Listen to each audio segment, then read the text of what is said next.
yang di dalamnya ada pulau-pulau. Okey, dalamnya ada pulau-pulau. Dan inilah yang saya akan explain kepada tuan-tuan dan puan-puan, sahabat sekalian, kerana ini merupakan perkara yang penting kita perlu ketahui sebagai seorang yang jalankan bisnes. Kerana kalau nak cari duit, orang Melayu memang pandai cari duit. Orang Melayu memang pandai cari duit. Ada seorang budak perempuan ni 23 tahun pakai produk sale dia jual produk skincare. Dia jual produk skincare tapi pakai produk sale dia 1 juta sebulan. So kalau dari segi orang Melayu buat sale, memang orang Melayu pandai buat sale. Tetapi apa yang orang Melayu Islam lemah? Inilah yang mudah-mudahan akan di-solve oleh MDM. Sebab saya mendapati sebagai usahawan banyak perkara perlu kita tahu. Kalau sales and marketing, dia hanya satu perkara saja daripada banyak perkara dalam bisnes. Sebenarnya kalau you tengok sinilah kekuatan Release Global. Sebab setiap member kita, usahawan kita, atau kita panggil Release Global Technopreneur bersama kita, you akan lalui fasa dalam masa setahun ke 5 tahun atau 10 tahun ni. You akan melalui fasa ni. Setiap pulau ni you akan singgah dan you akan belajar tentangnya. Dan di hujungnya akan anda ketahui 3 perkara di hujungnya. Okay, so sama-sama kita tengok Okay, so kita punya bisnes, orang yang buat network marketing pun boleh join. Network marketing pun boleh join. So kalau dia suka recruit orang pun boleh join. Orang yang buat single level marketing pun boleh join. Kita attract banyak golongan. Single level ni contoh macam kakak-kakak yang jual Tupperware, jual Avon pun kita boleh attract orang-orang macam ni. Dan orang yang dalam direct selling, yang rumah ke rumah pun boleh bersama kita. Kita boleh attract dia. Sebab kita punya plan ganjaran, marketing plan kita, reward plan kita cover untuk golongan ni semua. Maknanya kalau dia network marketer, kalau dia single level, direct selling, semua boleh bersama kita. Ataupun dia online marketer, maknanya dia memang terror online. Dia buat kerja buat online je, FBS dia punya kerja kat rumah yang kita selalu tengok kat Facebook Alhamdulillah, ambil post laju dengan tingkat. Alhamdulillah orang macam ni pun sesuai dengan bisnes kita. Nampak tak? Kalau sebelum ni hanya orang-orang yang networking saja sesuai. Tapi hari ni kita dah buat satu reward plan yang orang, semua orang yang saya sebut ni semua sesuai untuk bersama dengan kita. Termasuk juga orang yang buka kedai. Tuan-tuan, bisnes sekarang zaman dia dah berubah. Bisnes school dia dah berubah. Dulu kalau nak buat bisnes kena buka kedai, lepas tu letak produk, lepas tu orang datang. Sekarang ni dah terbalik zaman dia. Zaman dia orang tak buka kedai dah. Orang buat kedai di alam maya. Lepas tu dia ada dia punya tribe, pengikut dia, follower dia, yang akan beli produk dia. Dia pun akan post. Lepas dia dah untung, baru dia buka butik atau kedai. Dan dia buka pun kadang-kadang bukan kat ground floor pun, dia buka dekat level 2. Tetap orang datang, tetap penuh. Sebab apa? Sebab dia dah ada follower dia. Ini zaman dah berubah sekarang. Jadi kalau orang tu buka kedai, kedai jamu ke kedai apa, nak jual produk kita, nak buat bisnes kita pun sesuai. Jadi nampak tak kita punya funnel tadi tu, orang online marketing sesuai, network marketing sesuai, single level sesuai, direct selling sesuai, semua golongan sesuai. Ada kedai sesuai. Okey. Ini saya cerita 6 saat, 6 minit. Kalau you tak ada program yang boleh cater benda ni, susah kerja jual. Anda punya kerja akan susah. Sebab orang dah tak ada masa lagi dah. Kalau kita tak boleh nak cerita seperti mana masa yang dah ditetapkan, dia akan hilang minat dan dia tidak akan beli atau tidak akan bersama dengan kita. Okay.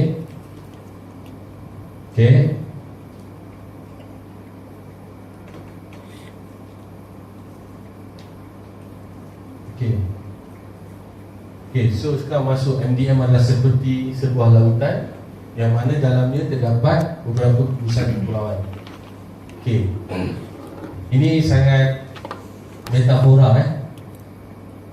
Pulau pertama adalah wealth creation. Pulau pertama ni adalah pembinaan kekayaan. So, kalau kita cakap membina kekayaan tapi kita tak sediakan platform, maka anda perlu cari di luar sana untuk membina kekayaan anda sendiri. Tetapi hari ini kita ada platform bersama Reveals Global, RG. Okay, so platform kita sediakan satu platform untuk menjana pendapatan dengan memasarkan produk kita. Dan produk kita ni baru setakat ni satu lah, tapi sebenarnya kita dah ada 4 produk. Tapi sekarang baru keluar satu je baru. Produk kedua skincare, okay, anti-aging, juga menggunakan astaxanthin. Syok tak kalau ada produk letak dekat bawah iPad ni, dalam masa berapa minit dia akan turun. Syok lah produk tu. Dan juga kita ada produk kopi. Kita ada produk kopi dan juga kita ada produk e-learning. Kita ada produk e-learning. Cuma is our strategy to launch Rich Berries, because Rich Berries we know dia akan mendapat hit yang sangat cepat. So kita keluarkan satu dulu. Okay, so Rich Berries. Okay, so Pulau Wealth Creation. So dah jana pendapatan. Okay, buat business, jana pendapatan. Seseorang dah jana pendapatan. Apakah persoalan dan seterusnya? Income dah generate. Lepas tu apa? Inilah yang sebenarnya dekat luar yang menjadi satu cabaran kepada pemimpin dalam industri ini. Bila dah generate income, tak ada siapa nak bawa dia orang ke pulau-pulau seterusnya. Dah generate income, tak ada siapa nak bawa ke pulau-pulau yang seterusnya. Pulau lain. Dia generate income je. Dan yang cabaran pula dalam industri ni, semua pemimpin yang hebat dalam industri ni, bila income dia dah besar, dia punya mindset pula fikir income dia ni akan sentiasa besar dan sentiasa dapat sampai bila-bila. Sebab tu dia beli kereta sampai 4 biji kereta mewah. Wah. Lepas tu dia beli jam tangan yang harga RM20,000. So akhirnya bila income dia drop, you akan tengok kereta 4 biji jadi sebiji. Tu pun jadi kereta nasional balik. Jam tangan pun dah tak ada, pakai G-Shock je balik. Akhirnya tak ada apa-apa. Tapi satu ketika dahulu, namanya sangat gerah dalam industri, berpendapatan RM100,000 sebulan. Bukan jualan, pendapatan. Jadi inilah sebenarnya yang kita nak settlekan sekarang. So bila dah ada pendapatan yang hebat, apakah pulau seterusnya? Yes. Sebenarnya kita punya usahawan Melayu Islam, dia punya problem ataupun cabaran dia sebenarnya salah satu, number one is mindset and attitude. Mindset dengan attitude dia. Kalau pendapatan besar, mindset sempit dan kecil, sebab itulah dia ada kebocoran. Sebab mindset dia dan attitude dia tak pernah prepare untuk dia dapat yang besar. Jadi bila dia dapat yang besar, dia punya tugas hari-hari belanja desakan, boros. Dan akhirnya dia akan jadi back to square one. Tapi bukan back to square one, lebih teruk daripada awal dia masuk. Contoh dia masuk industri tu, dia ada hutang negatif 3,000. Contoh kredikat. Dia buat industri tu contoh 3 tahun lah. Itu tak, ada kawan saya lepas 3 tahun ni negatif 3,000 lepas 3 tahun dia keluar daripada industri dengan negatif 100,000 hutang. Sepatutnya ketika 3 tahun ni, dia tak sepatutnya ada hutang macam ni.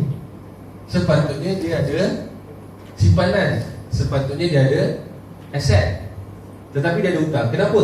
Sebab ketika 3 tahun ini dia tidak pernah terfikir yang pendapatan dia boleh jatuh, dan dia tidak pernah diintroduce kepada pulau-pulau yang lain. Sebab tu wealth creation platform Reveals Global. Lepas tu apa?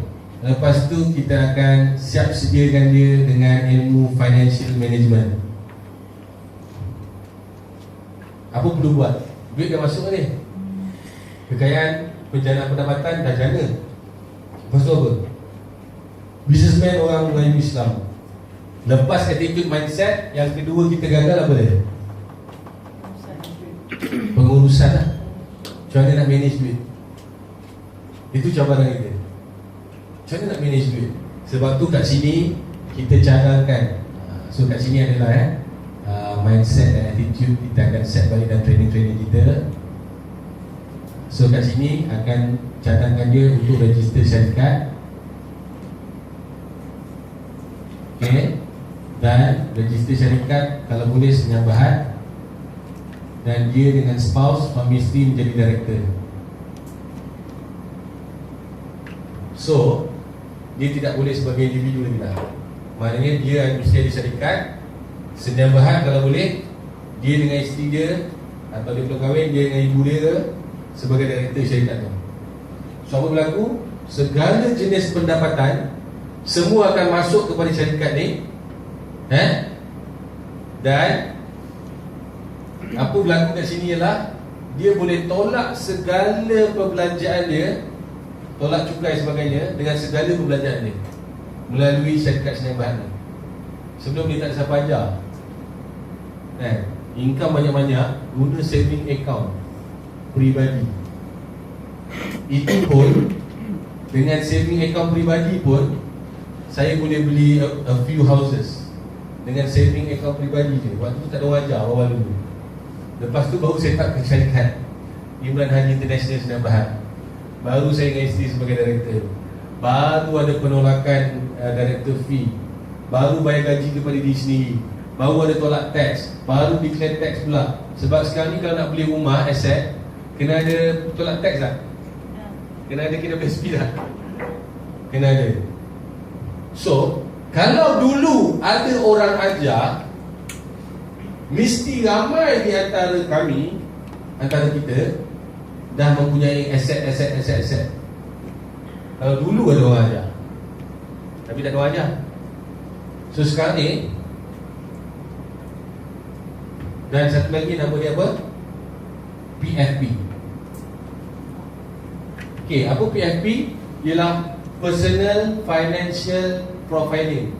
Cuba sebut. Personal Financial Profiling. Siapa tak pernah dengar apa Natal ni? Sila nak kan? Siapa tak pernah dengar PFP apa? Memang tak pernah dengar langsung. Selama ni tak pernah dengar. Tak apa, angkat tangan je. Saya tengok. Almost half tak pernah dengar. Siapa yang pernah dengar tapi tak ada pun lagi PFP? Dia pernah dengar je tapi dia tidak buat pun lagi PFP. Like another half. So basically sebenarnya semua orang tak ada lah. It's only few people. You tahu tak PFP ni sebenarnya nanti apa? PFP selalunya dia digunakan oleh investor. Selalunya investor yang invest dalam property ke apa, dia orang ada PFP. PFP ni adalah buku cerita dia punya finance tentang diri dia. Dia ada gambar dia, dia ada nama penuh dia, ada IC dia. Bila selak yang seterusnya, dia ada tulis income statement dia. Lepas tu selak seterusnya, dia ada investment dia. Selak buku surat seterusnya, ada cerita tentang secret dia, secret statement. Siapa tak pernah tengok secret statement sendiri? Siapa tak pernah tengok? Angkat tangan. Tak pernah tengok langsung. Kalau you tengok secret statement, you akan pening kan? Sebab dia akan banyak nombor 1 dan nombor kosong. So, mana bagus? 1 ke kosong? Ada yang cakap 1 Yang bagus kosong. Maksudnya kosong tak ada default lah. Tak ada default, maknanya you bayar cantik kan. So secret statement tu kosong-kosong, cantik. Dia yang problem tu yang banyak satu kan. Si delay ke, bayar kereta, bayar rumah, bayar apa, credit card, semua delay kan satu tu. Jadi lagi banyak satu, lagi susah nak dapat loan. So dalam PFP kita akan ajar, bukan saya ajar lah kan, tapi semuanya akan diajar oleh Reviews Global Advisor. Kita ada Reviews Global Advisor, orang yang terror dalam bidang dia orang ni, kawan-kawan saya. Dia akan ajar kita, kepada member kita ni, anda semua, macam mana dapat PFP dia kacau. Macam mana nak buat? Supaya dia tebal jadi tau.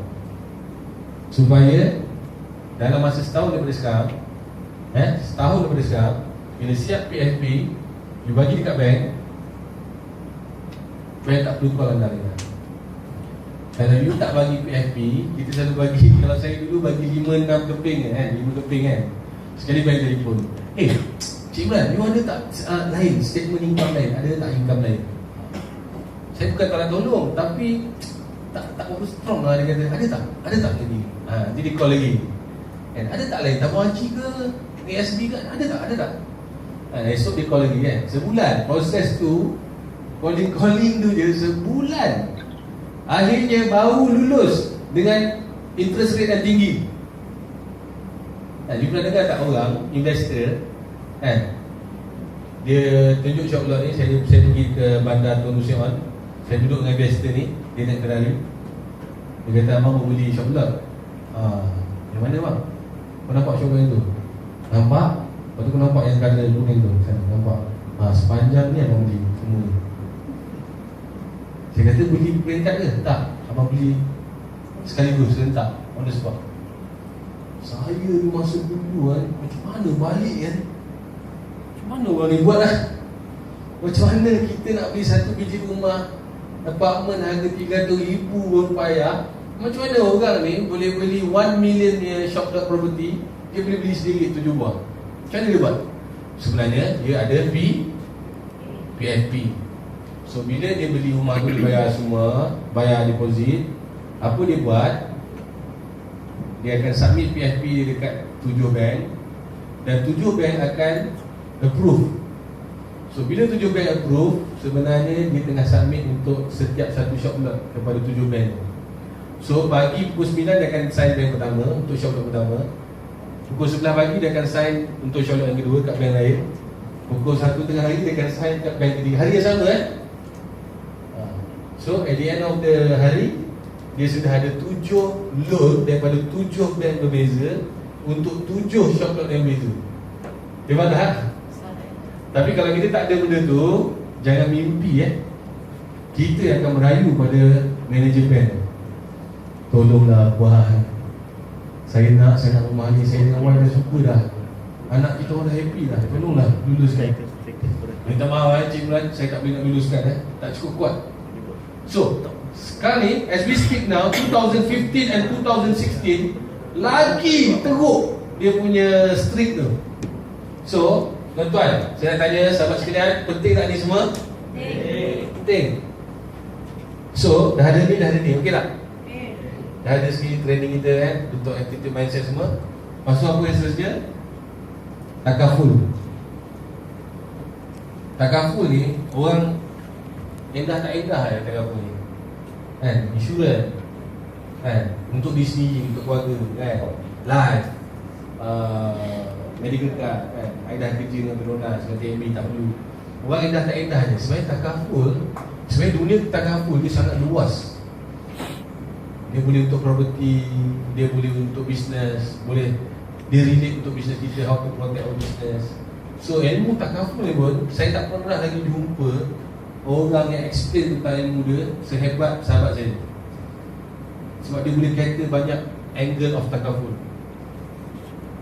Siapa yang ada takaful dan dia mana? Kan? Ada takaful. Nampak? 20% daripada semua orang. Betul tak? Sebenarnya takaful is very important because ini akan protect our wealth. Cuba sebut protect. Yang ni dah cari duit kan? Cari duit. Wealth creation, create wealth, cari duit. Yang ni financial management, kita manage kan. Yang ni protect. Protect kita punya wealth. Bila kita buat business, kita punya exposure of credit, kita punya tingginya nilai exposure kita panggil DSR, debt service ratio kita tinggi tak? Tinggi. So kita perlu ada takaful tak? Kalau tak ada takaful, waris yang kita tinggalkan tidak mampu untuk membayar kita punya debt atau bisnes kita punya exposure. So ini tak ada sampai jam kan? So lepas tu apa lagi? Yang seterusnya investment.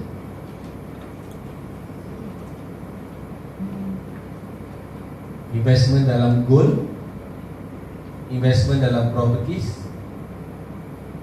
investment dalam unit trust, okay, dan investment dalam stock market yang patuh syariah. Dah ada duit semua ni, nak buat apa lagi? Invest lah. Don't put our money in one basket. Tahu tak anda, sebenarnya gold ni dia ada strategi yang hebat. Dia bukan sekadar beli gold simpan, cukup hold bayar 85 gram bayar zakat. No, gold ni ada strategi cash flow, ada strategi bisnes, ada strategi dana pendidikan anak, ada strategi nak beli properties. Dia ada strategi dia pula. Dan saya tak pernah lagi jumpa orang cerita semua strategi ni berbanding sahabat saya, one of our advisor. Sangat hebat. Okay, sangat hebat. So, nak tak kalau anak kita, sebab kita sekarang negara membangun, akan jadi negara maju. Bila jadi negara maju, PTPTN dah tak ada. Tinggal hanya scholarship untuk anak-anak kita yang sangat pandai, dan tinggal loan pendidikan yang dikeluarkan oleh Bank Commission. Sebab tu negara maju, dia tak ada lagi dah macam PTPTN. Tapi masa dia negara membangun, masih ada. So, ketika itu anak kita terpaksa ambil loan pendidikan daripada Bank Commission. Dan setelah dia berkahwin, dia akan beli rumah. Mortgage loan akan jadi loan terbesar dalam kehidupan mereka berdua. Yang kedua adalah education loan. Nak tak dengan strategi goal ni, anak kita, contoh sekarang umur 8 tahun, pada usia dia 18, 17, 18, 10 tahun kan, dia tidak perlu ambil loan pendidikan macam ni. Sebab apa? Sebab kita dah sediakan untuk dia. Maksudnya strategi dana pendidikan anak. Simple. Ni, so properties, properties bila kita esok semua dah hebat kan, semua dah PFP power kan, dia ada satu benda yang dipanggil bulk purchase. Dia sebut bulk purchase. Di Ribis Global, bila kita dah ramai orang yang ada PFP kita, financial very strong, saya akan mewakili kita, Ribis Global, dan saya akan nego dengan yang saya rasa yang advisor Ribis Global, Ribis Global advisor property kita, selebriti tu. So saya akan tanya dia, ini bagus tak untuk invest? Dia kata bagus sangat kan, kau kena beli kan. So bila kita discuss bulk purchase, maknanya saya kata kat dia, saya ada 30 orang yang kita akan beli 30 serentak. So selalunya developer boleh bagi 20 ke 30% less below, bukan below market value bukan below market value, dia panggil below launching value. Sebab below market value maksudnya bila dah dapat kunci 2 tahun lagi. Ini yang dia baru nak launch ni, yang dia belum launch kepada public lagi. Below launching value. Saya pernah 3 kali terlibat dengan macam ni lah launching value ni. Antaranya rumah dekat Bandar Kirana 9 oleh IMP. Saya beli dengan sedikit bawah daripada launching value. Sebab dia belum launching ni, kita dah datang sebulan awal. Tapi kalau kita ramai very strong, kita boleh pergi, saya tunjukkan PFP 30 orang, sekarang kita nak beli, dia mesti akan agree ni. Sebab dia nak jual kan, so dia mesti agree. So bila agree, kita dapat 20%, katalah 20% below launching value. Hebat tak? Tapi belum hebat lagi. Bila kita dah beli, dia launch, katalah kita beli 800,000, dia launch 1 juta. Selepas siap, dia akan naik minimum 25% harga rumah tu. Maksudnya 1.25 juta. Masa dapat kunci tu, harga dia akan jadi 1.25. Maknanya kita beli 800, maknanya kita dah untung 450,000. 450,000. Masa dapat kunci dah untung 450,000. So inilah cara investor buat duit. Sebenarnya kita tak tahu sebab kita tak pernah didedahkan. Macam mana kau ni boleh flip property dia. Sikit-sikit beli, bila launching value, dapat kunci flip, untung 400,000. Dia ambil 400,000, dia pergi invest kat property lain, lepas tu flip. Tapi yang paling best Kalau dapat below launching value, you boleh flip ketika launching. Pun boleh juga. Beli dapat RM2,000. Ketika launching, kita jual. Masa launching tu kita jual RM1 juta. Maknanya RM200,000. Pun boleh juga. So, kalau lah ini ada semua, best tak? Lepas tu cerita tentang unit trust. Kenapa perlu labur unit trust? Dan akhirnya stock market lah. Apakah saham-saham patuh syariah yang kita perlu pegang, atau saham-saham IPO yang kita perlu pegang, yang kita perlu simpan atau kita perlu invest. Tak perlu jadi trader yang daily tu macam dia orang.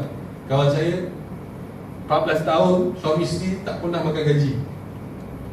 Keluar sebagai graduan UPM Teknologi Makanan, dia pergi buat stock market, rumah 2 tingkat, hari-hari trade 9 pagi sampai pukul 12 hari.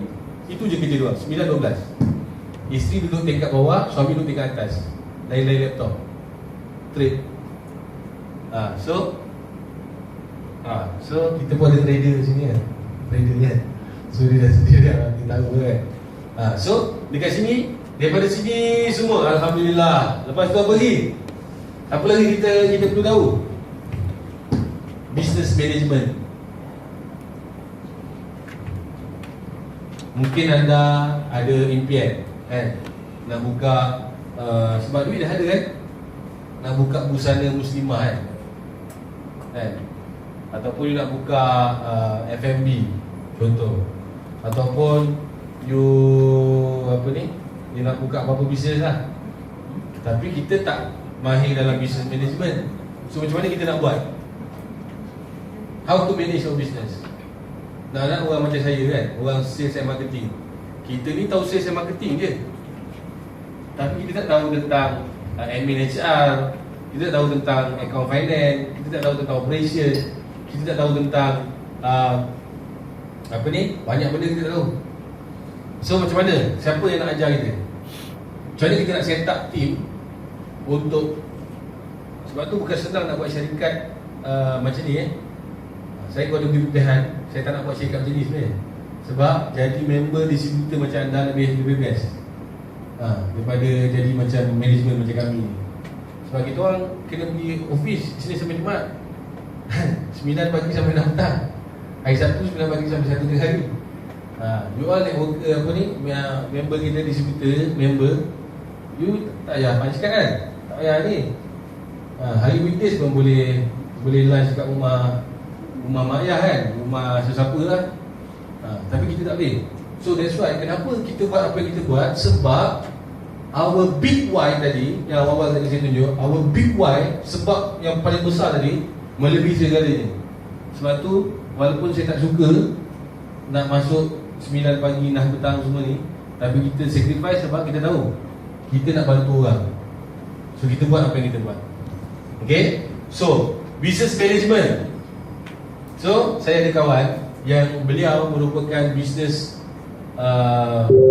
franchise consultant, business coach dan franchise consultant untuk syarikat-syarikat gergasi seperti famous cookies, seperti macam mana nak mengembangkan bisnes. So sekarang beliau juga adalah advisor kepada Reviews Global. Dan syarikat ini pun beliau yang coach kita orang lah. Macam mana? So business management. So ni penting dalam ni tentang 12 months forecast, tentang cash flow, business plan, semua kat sini benda-benda yang kita tak pernah tahu, all the mambo jumbos yang kita memang pelik, semua kat sini. Tapi inilah dia. Lepas tu pergi banyaklah pulau dia, banyak sangat, terlampau banyak.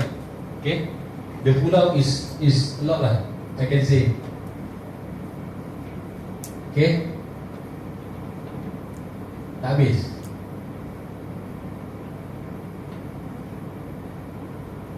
Okay, so kita juga kena tahu tentang apa? No, online marketing. Kita tak boleh singkirkan online sekarang ni. Semua produk-produk yang baru meningkat, especially kalau kita tengok produk busana muslimah ataupun yang terbaru yang budak-budak muda beli Ferrari sekarang ni. Apa? Produk apa? Vape kan. Semua ni meletup dengan social media. Semua meletup dengan strategi online marketing. Jadi kita tak boleh simplikan benda ni.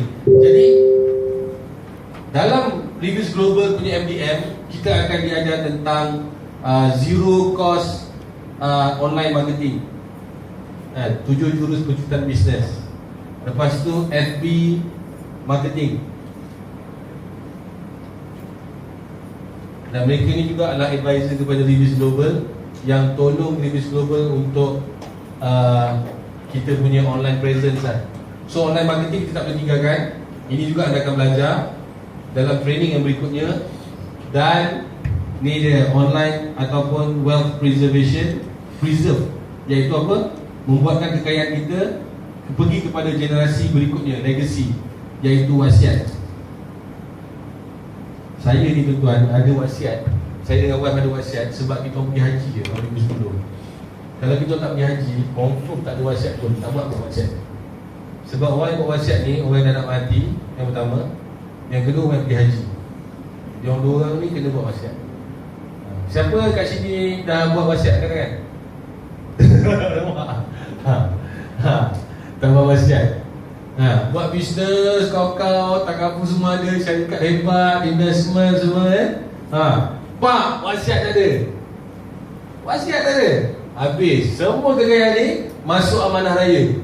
Ambil masa 2 tahun minimum untuk dikeluarkan. Sebab tu 60 ke 80 bilion harta umat Islam dalam amanah raya. Sebab apa? Ini je sebab dia. Sebab tak buat wasiat. Sebenarnya kita kaya gila sebenarnya. Tanah-tanah pusaka banyak, berapa hektar seluruh Malaysia. Tapi dekat amanah raya dia punya status. Harta kekayaan bernilai 60 bilion, 80 bilion semua kat amanah raya. Kenapa? Sebab family tak buat wasiat, mak ayah tak buat wasiat. Dan anak pula, anak tak ada lelaki, semua perempuan. Dah isteri dapat 1/8.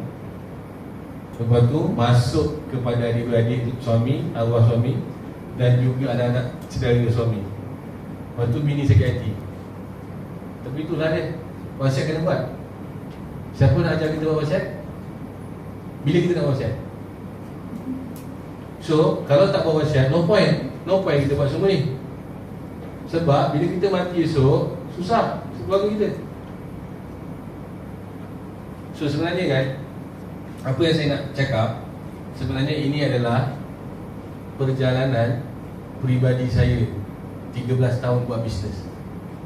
Daripada bodoh, tak tahu apa, buat belasah je, sampailah berstruktur, sampailah secara betul. Daripada tak ada apa-apa, tak ada takaful, sampai ada takaful, sampai tak ada investment goal, sampai ada goal, sampai ada property, unit trust, semua. Sampailah tahu tentang business management. Sekarang masih belajar juga online marketing dan juga wasiat. So sebenarnya MDM ni adalah sebagai seorang manusia yang hidup, sebagai seorang insan, sebenarnya inilah topik yang dia perlu tahu sebenarnya untuk dunia dia, tapi juga kita juga akan ada apa? Yes, kita akan ada ilmu akhirat, iaitu kita panggil ilmu Islamic eschatology, ilmu akhirul zaman. So kalau kita tahu semua ni, kita akan tahu 3 perkara.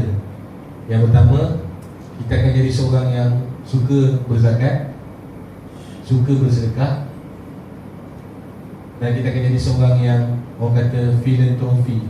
Cuba sebut filantropi. Sebab orang kaya, orang berjaya, semua dia suka tolong orang.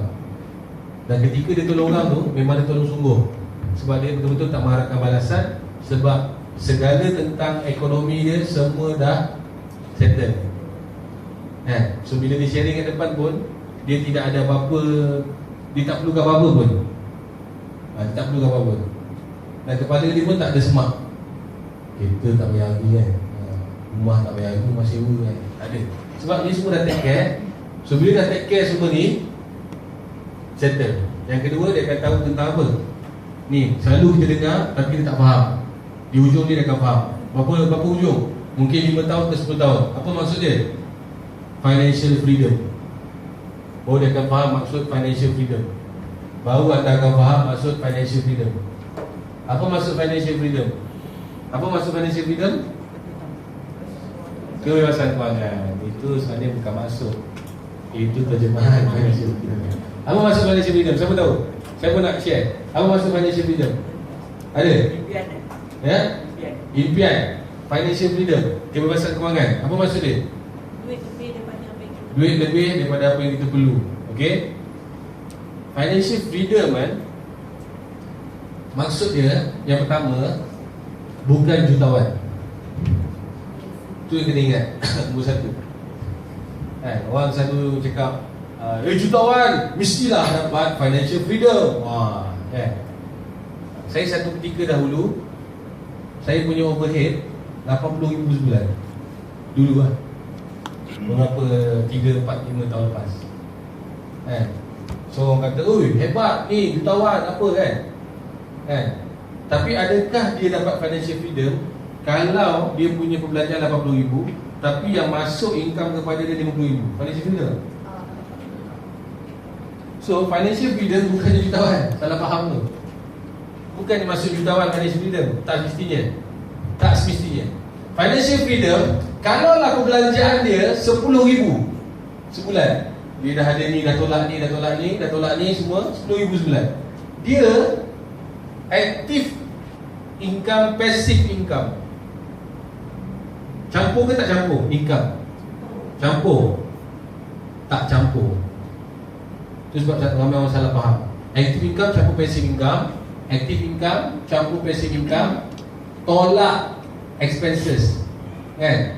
Nama dia financial freedom. Sebenarnya tak. Sebenarnya financial freedom sebenarnya adalah maksud dia apa? Maksud dia passive income, tolak expenses, ada hujungnya positif. Itulah financial freedom sebenarnya. Apa maksud passive income? Yang income anda tidak ada secara fizikal di situ pun, anda akan tetap dapat income tersebut. Contoh apa? Rumah sewa, passive income kan? Repeat order daripada customer, passive income lah. Kita orang siap ada courier service, post laju dengan Citylink. So kalau lah you beli, you tekan courier, dia akan post ke customer punya rumah.